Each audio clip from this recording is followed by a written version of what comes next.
নিজের চোখে দেখা কিছুদিন আগে একটা জানাজা পড়িয়েছে, খোদার কসম করে বলছে 6:30 ইন্তেকাল করেছে। হসপিটালের বিল দেনেওয়ালা নাই, 4 সন্তান।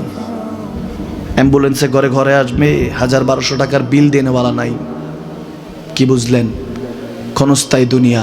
মুমিনের কম থাকলেও আমি বলি, কেউ যদি এসে বলে হুজুর একটু দোয়া করেন, খুব পেরেশানিতে আছি, আমি তার হাত চুমু খেয়ে বলি তোমাকে মোবারকবাদ, আল্লাহ তোমাকে ভালোবাসে।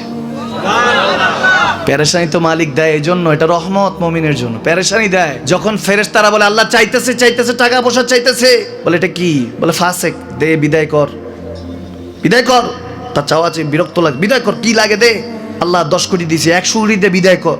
মুমিন যখন চাইতে থাকে আল্লাহ আমাকে কিছু লাগবে, যখন একটু করে চায় আমার মাটাকে সুস্থ করে দাও, বাবাটাকে আল্লাহ আমার স্ত্রীকে, আমার আমাকে একটু তৌফিক দাও, চাইতে থাকে মুমিন। আল্লাহ বলে যখন ফেরেশতারা দেখে মুমিন চাচ্ছে, দেরি করতে পারে না, তাড়াতাড়ি খাজানা নিয়ে দিতে নেবে, আল্লাহ বলে রাখোস না, এত তাড়াহুড়া কিসে? তার চাওয়ার মধ্যে তো প্রেম আছে, একটু চাইতে দেস না। থাকুক না মুমিন আর একটু পেরেশান, থাকুক না, থাকতে দেস না, একটু থাক, একটু থাক। পেরেশানিতে রেখে আল্লাহ মজা নেয়, মহব্বত নেয়, মুমিনের অন্তর থেকে খুশবু নেয়।